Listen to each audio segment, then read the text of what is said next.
What up, though? Welcome to the FreeGame Producer Podcast. My name is Brian Onrea. I'm sitting here in the luxurious Bandwidth Studios in Metro Atlanta, Georgia. You know what I'm saying? And I got the super producer, the multi-platinum producer, the 5-time Billboard #1 producer, Will Power in the building. What up, homeboy? What it do? How you feeling, man? Man, I'm good, man. I'm in big pain right now, bro. I pulled my back. Hurt that back, man, right? Hey, man, listen, in this journey to get fit and get in shape, you're going to have roadblocks, man. Yeah, man. I wasn't even working out when I pulled my back, which is the crazy part. Well, you wasn't working out exactly when it happened, but you never know. It could have been from all the working out, man. Probably was, yeah. Because, like, one of the things I don't do is stretch like I should. Yeah, that's right. I'm terrible with stretching. Ladies and gentlemen, this brother used to do insanity. Yeah. And the last 10 minutes is number stretching. He would just check out. The last 10 minutes, I'm done. Oh man, well man, get better, man. I'm trying, man. It's a bad pull, bro. So like I literally been like just walking like a cripple around here, but it's all good, man. I got shit to do. So. I don't think cripple's a PC for 2022, man. Oh really? We're walking like disabled. Right? What? Ain't that what it is? Okay. Disabled. I'm just messing with you, man. I'm just messing with my brother, man. I'm disabled then. No. Hey, man, you got to keep things light, man. Come on a journey to success. Because we on a journey to success, man. We got to keep it light, man. Shit, man. Yeah. All right. Speaking of that, man, I was going to jump right in there. Speaking of that, man, you know, there was a tweet by a major record executive from one of the top labels. I'm not even going to say which one, man. But TMZ posted it, so it kind of garnered some attention, and a lot of people on Twitter made a big deal out of this tweet.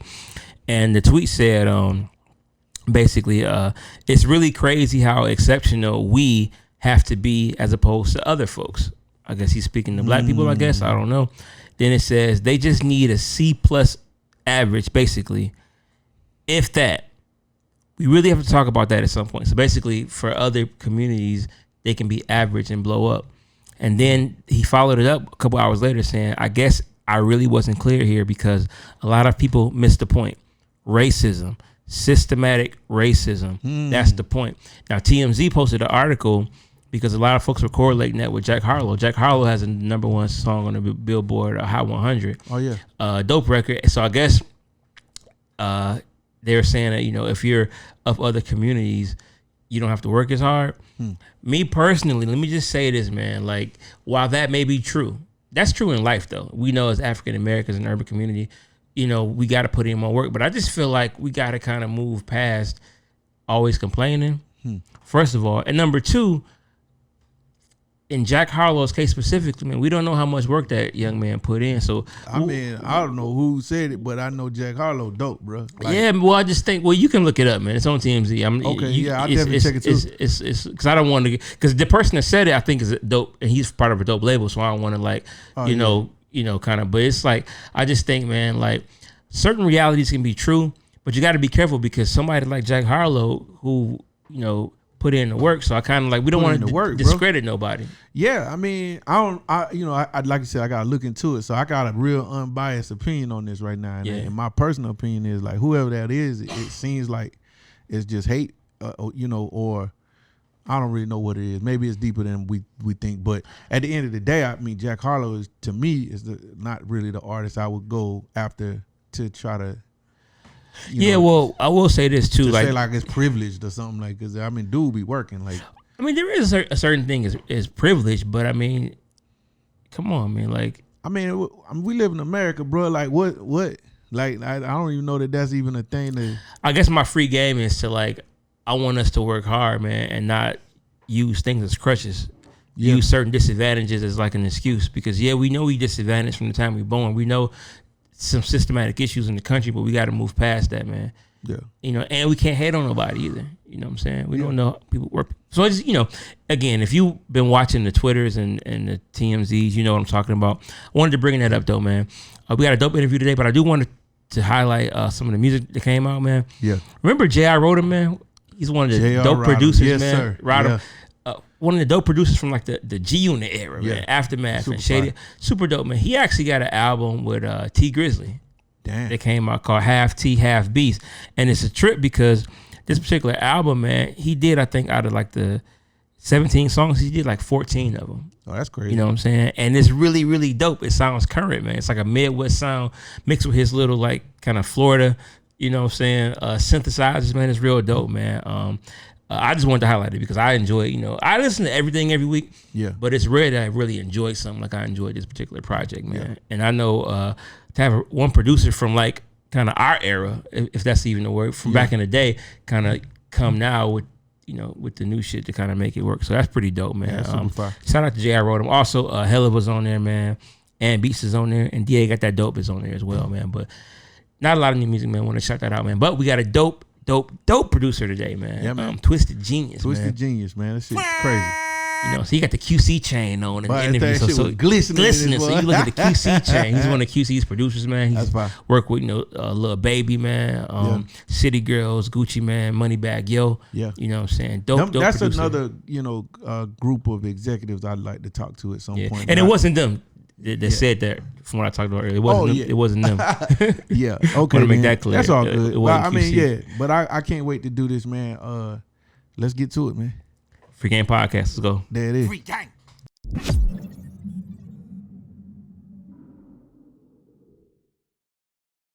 What up, though? Welcome back to the FreeGame Producer Podcast. We got a very, very special guest in the building. Yeah. We got a multi-platinum producer, man. He's got platinum hits with Lil Baby. Come on. City Girls. Yeah. Moneybag Yo. Gucci, man. A bunch of producers, man. A bunch of dope artists, man. We got multi-platinum producer Twysted Genius in the building. Yes, sir. How's it going, man? Yeah. It's good, you know. That's dope, man. Thank you for coming, man. Listen, I've been trying to get you on the show for a minute. Like I was saying before the show started, man, I got a lot of homeboys from Mississippi, man.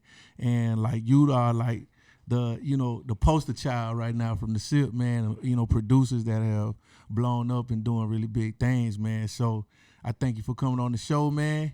Let's get into this thing, bro. For having me. Hell yeah, bro. So what part of Mississippi are you from again? I'm from Meridian. Yeah. Meridian. Who were your influences musically growing up there? Period. Like in general. Yeah. Growing up there, who influenced you? Man, Zay. Yeah. Zayto. That's dope. Ain't Crit from Meridian? Yeah, Crit from Meridian. Yeah. That's dope, man. Crit too, you know what I'm saying? I used to listen to Crit like before he, you know what I'm saying? I used to stay listening to Crit like. Yeah. That's fine, man. So what got you into production, man? Man, to be honest, it got into me. Yeah. Yeah. Like ever since I was just a kid, like I just always been fascinated with noise. Like I hate to hear silence. Like it just irked my soul just to hear nothing. Yeah. So it's like I just been fascinated with noise. Like if I can't hear no noise, I'm gonna make some noise. Yeah. So that's fine. You know what I'm saying? That's super fine. So do you have like any instruments that you started with, or you just got into like programming and jumped into like the, you know, like the producing side of it? Well, I was good with some sticks. Yeah. So I say with the drums. Then I learned some keys. Yeah. You know, I played trombone and band. Yeah. So yeah. Yeah, super dope. Now I heard you got started on FL Studio. Yeah. Started on FL6. Yeah. Exact. That's crazy. When I was 11. Yeah. 11, bro. That's crazy.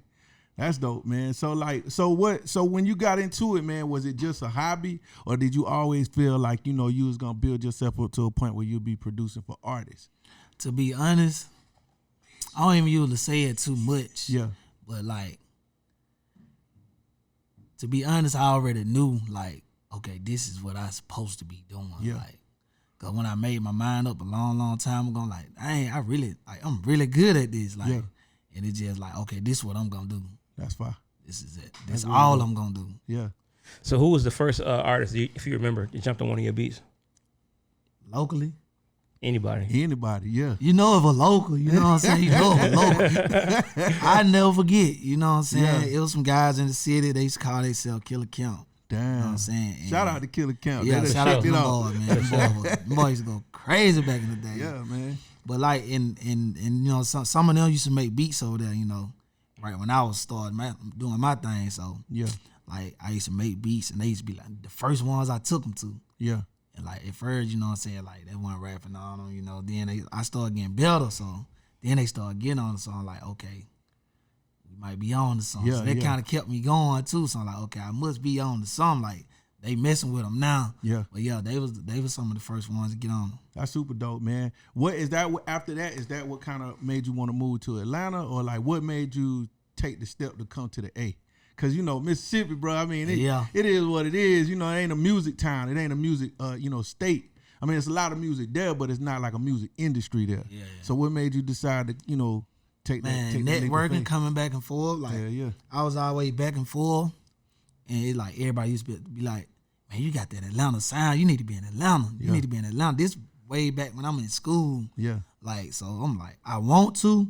Like it's just like, I can't make them type of decisions right now. I'm still young. I'm still in school. Like, I can't do that, but I really wanted to. Yeah. So over the time, you know what I'm saying, it just built up. Like, man, fuck it, let's do it. Let's go. How did you manage it? Did you have to like get a job? Did you have to like, did you try to go to school here? Like, how did you manage like practically? Man, when I first came to Atlanta, man, no bullshit. Can I cuss? Yeah. Cool. Shit, yeah. But yeah, man, when I first came down here, I never forget my first trip ever. Like when I called myself moving down here, man, it was just like I'm just winging it. Like I was already back and forth. Like I said, I knew a couple people, so I'm here to network a little bit. Man, like I wanted to get a job, but it wasn't that easy. But you know what I'm saying? At the same time, me wanting to get a job and needing to be where I need to be when I need to be, right, it wasn't gonna work. Yeah, you know what I'm saying? So I used to be like, okay, job, gotta have some money. But I need to be over here. That's right. They need me. Yeah. So it was battling. Yeah. So it kind of like, I kind of like to say it probably postponed, you know what I'm saying, the drive. Yeah. You know what I'm saying? Type shit.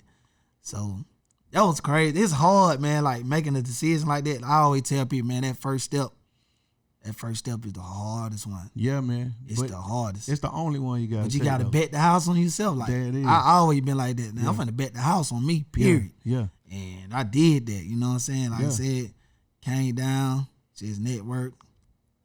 And it took some time, but staying consistent. Yeah. Networking, big on networking. Speaking of betting on yourself, I was doing some research on you, and I was hearing that you didn't have no problem just contacting people. Yeah. Whether it be like emails, DMs, and a lot of up-and-coming producers, you know, there's a lot of controversy about like cold emailing or cold DMing. Like, how did like reaching out to people play a role in you know, networking and getting put on? I ain't gonna lie, reaching out to people ain't what did it. Okay. Cause reaching out, especially back then, and now see social media bigger than it was. Yeah. When I was trying to come up, you know what I'm saying? It was just probably sound click. Yeah. You know what I'm saying? Like Twitter was cool, but you know what I'm saying? Everybody wasn't really just doing Twitter. But now, I tell you it's easier, but damn, what was I finna say? About reaching out, like emailing and how that didn't really pan out like you know, sending people emails wasn't really what it was. Oh yeah, that wasn't really what it was because, like for example, if you get on Twitter and you see an artist post, I need beats or send me beats and put the email, within 5 minutes they probably got 500 beats in there. Yeah, man, you gonna get lost in the sauce. Yeah, your name, your email, your beats. Yeah, you can get lucky. Yeah, but I wasn't even really into that. I'm like, man, I ain't finna do that. That just was what my mind was. Yeah. Looking at that type of stuff, like, man, I'm not even finna. Yeah. Like, I understand I can get lucky, but man, that's one in a million. Yeah. Right. In that situation, you know how many hunger producers out there? Yeah, it's a gang of them. Man, it's a lot. Yeah. And at the time, shit, I'm one of them. Yeah. So man, I'm not finna send no beats, and they ain't finna click on mine. Right. I just take my chance to hit the road and try to catch up with them or catch up with somebody who can get to them. You know what I'm saying? That's how I work my move. Yeah. Like, it was cool on the internet, but it didn't really work. Yeah. Yeah. I mean, I think that's what a lot of people, you know, struggle with. They always, you know, trying to figure out how to get to a certain person. But I always talk about, you know, if you really want to get on, you got to study the people you're trying to get with. You got to figure out who their crew is. That's it. I was just going to say that. Yeah. That's the big. I used to do it. Still to this day, I do it. Like if it's an artist I'm trying to get to, like you said, just study. Yeah. Study who they're around. Yeah. Like if you can't, like I tell people all the time, you're not going to get directly to the source every time. That's right. You know what I'm saying? If you see him, like if you see a big artist you're trying to get to and he keep posting this guy right here, try to get with Buddy. Or if you see the guy, the big artist posting, and he posting somebody, try to get with them. Work your way up to them. You know what I'm saying? I did that in plenty of cases. I ain't even gonna say the artist names. Yeah. But I done did that in plenty of cases, still to this day. Yeah. So how did you end up with QC? Cause like, bro, that's the pinnacle label in Atlanta right now. Like, you know what I'm saying? In music, period, right now. Yeah. So like, and not only did you make your way in, but like you one of the mainstay producers. Like, bro, a lot of hits coming from your way. So, like, what was that like? How did you end up positioning yourself to get with QC? Man, coming down here. Yeah. Coming down here, it was another guy from Meridian. Yeah. Jimmy Grady. He named Big Grady, Mr. Live, all that. Mr. You Can See Me, whatever. Come on, man. You got 12 names. But yeah, see, he was, well, he ain't gonna say he was. He cool with a guy who was working over there, still work over there. Yeah. And you know what I'm saying? They was doing their thing. All of a sudden, me and him got together, and it's like, okay, he in the door with them. Okay, I got the product. Let's get together and, you know what I'm saying, smart, make man. it work. Super you know what I'm saying? Yeah. So he called me one day. He was like, hey, I've been telling them about you. And one day he called and he was up there. And they was like, when can you get down here? I was like, when I need to. So I came the next weekend. Yeah. I went down there, worked with the up-and-coming artists in the studio, boom, boom, boom. So they gave me the green light to stay around. So at that moment, every chance I get, I'm at QC. Straight up. I done got the green light to stay around. So I'm in the building. I ain't going nowhere. That's right, bro. So I stayed around, you know what I'm saying, and worked. Got with the different artists, you know what I'm saying. I probably couldn't get to the big artists, but I got with the developing artists. Yeah. You know what I'm saying? So I did that. Worked that way through. And before you know it, I started engineering up there. I started engineering a bunch of straight up. Just like I said, just staying in the building. Like, come on, man. You know what I'm saying? Then they offered me the situation. That's all it took. That's all it took. And I was like, shit, yeah, let's do it. Let's do it. You know what I'm saying? Nah, that's fine, man. Like a lot of producers need to hear that. They need to hear that, like, you gotta work your way into it, man. You gotta be a service to people. Don't, you know, when you get a situation or you walk into a room, you can't just be like, my beat's dope. There's 100,000 niggas with dope beats. Man, you know what I'm saying? That's why I'm glad you said that. Yeah. I had, like I said, I started engineering. I hated engineering. Couldn't stand it. But I knew it was my way. Yeah. You know what I'm saying? It was my way in quicker than walking in the room and say, like you said, hey, I got good beats, or I got beats. Yep. So? Yep. You know what I'm saying? Niggas gonna look at it like that. It's like, okay, niggas in the studio say they waiting on the engineer. The engineer late. Yep. I'm playing the beat, they vibing. That's it. So I can go and record it. I can go here and cut this now record right I'm now. a one-stop shop now. You feel me? You ain't gotta wait on the engineer. I already got the beats. Yep. So get what? Like, they calling me again, like, hey, come record me. But you know what I'm saying? Like, at the same time, I'm still keeping it in the air there. So I ain't no engineer. As they say pull up some beats, you got the pack ready to go. I got the beats ready before they say pull them up. Well, if you're at home watching this, you got to read between the lines here. Yeah. You are able to engineer. So at some point, you have to acquire those skills. You got to. Yeah. I hated it, man. I still to this day, I hate engineering. Yeah. But like I said, it was just like, you got to be smart about it. Like, damn, I got to engineer. Yeah. Let's do it. Like, it was times, man, I'm in the bed. Yeah. 4, 5 o'clock. Man, I need you to come record. Yeah. I don't want to, but I'm on the way. On the way, bro. Man, go to the studio 5 o'clock in the morning. Probably leave out 1 o'clock the next evening. Yeah.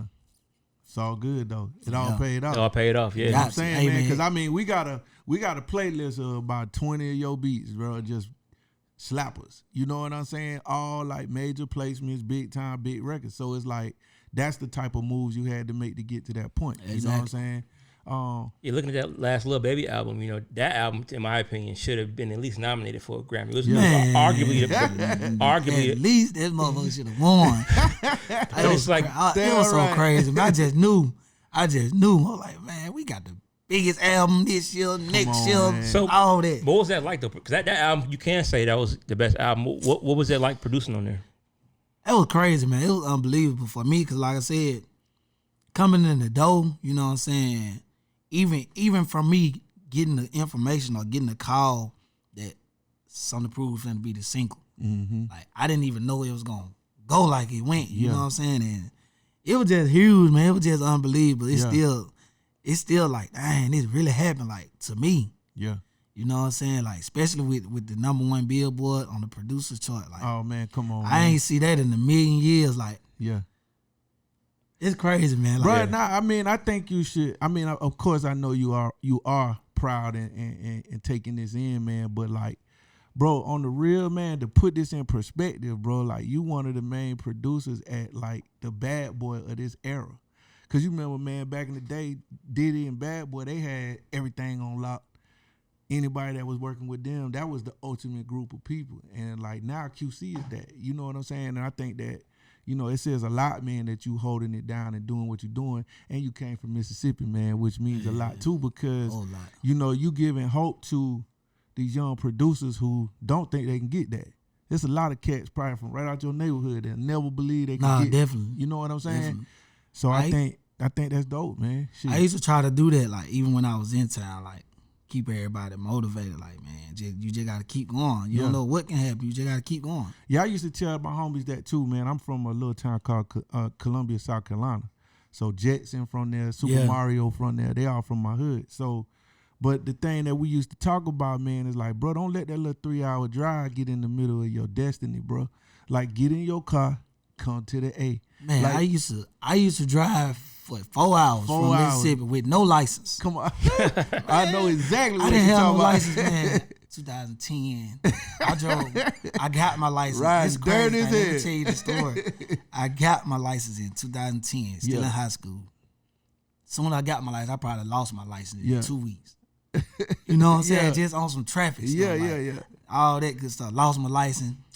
So keep in mind, I ain't got no license. I'm driving back and forth to Georgia all the way up from 2010 to 2016. Getting to it. Man, I didn't even care. You ain't supposed to. I didn't care. I'm like, if they get me, they got me for a good cause. There it is, man. I'm going to, you know what I'm saying? I'm going to make it shake. Like, if they gonna get me, fuck it. Yeah, bro. That's determination, man. Like, at all costs, bro. It is what it is. But listen, here it is, 2022. He's talking about 2010, 2016. Like, you didn't give up. You stuck with it. Oh, yeah, I stuck with it, man. I love telling that part, just sticking with it, man. I had some things happen to me, like, and I was like, man, I ain't letting nothing get in the way. Yeah. And what I mean by that is, say 2014. Yeah. I'd never forget. I was down in Atlanta, you know what I'm saying? I had this by the time I had to find a little gig, so you know what I'm saying? It's a whole lot of stuff going on in Atlanta. I think this was around by the time when 50 Cent was launching F and Vodka or something like that. Yep. Yeah, it was around by that time. So, you know, they got 50 Cent in town. They got all the producers that I've been looking up to since, you know what I'm saying, in town. And I'm cool with somebody who got connect with all of them. So she hit me like, this all going on this week. I'm going to call you when you pull up. Boom, boom, boom, boom, boom. So, you know what I'm saying, I'm waiting on the call. And I missed the call because I was asleep. Yeah. Because I had to go to work. Damn. Man, I was at work the next morning so mad. Sick. But that day, I never forget. That day, I said, man, this will never happen to me again. And I stood on that. I didn't care what was what. Like, if I get a situation like that, fuck that job. I'm gone. I did it plenty of times after that. Yeah. Man, there's so many jobs waiting on a letter from me to this day. They're going to be waiting on it. Yeah, you get that letter. You can read my credits. That's what you can do. What? Yup. But your productions even moved past QC. Like, you had the next year, arguably one of the best albums of the next year was Moneybagg Yo album. Yeah, bro. You know, with the I think it was the title track, the last song on there. Pain. That's fire. That you did. I mean, you got that Shit Crazy by Gucci is one of my favorite songs on that album. Yeah, that is one of mine. And I didn't realize till I was doing research that you did that. Be like, oh shit, that's my joint right there. That's so crazy. Like, how did you manage to even go outside of QC to get these placements? It really just working like a lot of stuff I was already doing. You know, so like I said, I was already networking and moving before the QC came in play. Yeah. So the play just like when I got the QC thing, it gave me a platform to stand on, so it was that much easier. Yeah. It's like that stamp. Once you get the stamp, it's like the stamp. Yeah. So once I got that stamp, it was like a lot more easier. Yeah, man. Speaking of stamp, I got one more question. In your bio, it says CEO of, was it Ear Snatchers? Oh yeah, Ear Snatchers. What is that about? Tell us about that. I mean, it's Ear Snatchers. So you start like a production company or a label or something, or you just, man, it's a little bit of all that. Yeah, you just getting it going. Yeah, just getting it going. Yeah, that's fine. You gonna get like some producers under you, bring some cats up. Yeah, I got an artist. I got like 2 artists really. Yeah, 2-3 artists. I got some producers, all that good stuff. That's dope. Smart, man. Expanding. Smart, yeah. We love to see that, man. Like, that's always been my goal, you know what I'm saying? That's always been my goal. Even just watching everything coming out, like, man, I want to do it this way. Yeah. You know what I'm saying? And that's what I'm gonna do. Yeah. That's what I'm trying to do anyway. Hopefully we do it. Yeah, man. Listen, bro. So sometimes I tap in on your lives. You be cooking and shit on there, man. Like, keep it going. But what I really like about your lives, man, is people get on and they get to trying to get the beats right on the spot. Mm-hmm. And you be like, hey, man, I'm finna hit your email right now, bro. Send me the email. Boom, boom, boom. So certain people, man, like I'm noticing that in the midst of creating, you going live, which is getting you the content you need. Once you got people tapped in, and it also turned into business. I'm starting to see how you moving, man. And I think that's admirable, man, to watch. Because, you know, like a lot of cats, they don't really realize what it means to use that platform. They don't. To get the word out. They don't. It's like, bro, use this shit free.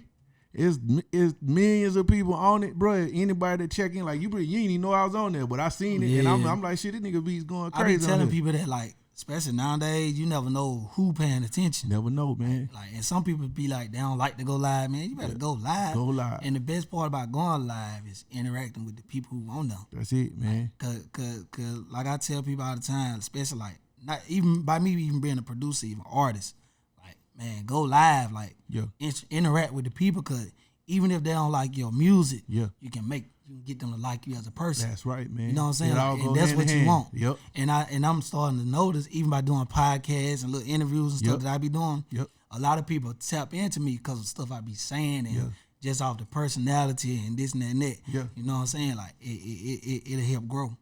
Well, listen, man, we really appreciate you coming on the show, because, like, just saying that right there, man, shows me that you got great insight on what you're doing, because we, believe it or not, we actually have producers that don't come. They you know, they just ain't with it. They like, man, I don't want to do that. Man, I be ready to do a podcast. Bro, you got to come get free press, bro. I like to sit here and talk. We can talk all day. That's what I'm talking about, man. And I think it's dope, man, that you open like that. I think that's going to drive you down that road, man. So I appreciate you, bro. Thank you for coming on the show. We're going to get you to come back. Yeah, anything upcoming you can talk about? What's next for Twysted Genius? Man, to be honest, I don't know. I wish I knew. That's the thing. You know, I just be working. Excuse me. I don't even like to focus on what's coming and what's next. Like, just keep grinding. Just keep on moving. It is what it is. Yeah, in a moment. Yeah. I throw everything up in the sky, something got to fall. Yeah, you going to get into like R&B and other things too, you know what I'm saying? Yeah, that's what I'm working on right now. I'm trying to tap in more on the R&B side, because a lot of people don't know that side. I'm going to have to get something going, man, because with Josh, man, I think you and Josh will do something crazy. Yeah, man, Josh supposed to got in, man. Okay, we're going to set that different. up. Yeah, different, for sure. I would love to see that. That's Mississippi Connect, man. That'd be crazy. For sure. I know y'all do something crazy. Let Ace out. Where can everybody find you on social media? Anything? Man, y'all can find me on Twitter at Twysted Genius. That's TWYSTED Genius. And on Instagram at Twysted_Genius.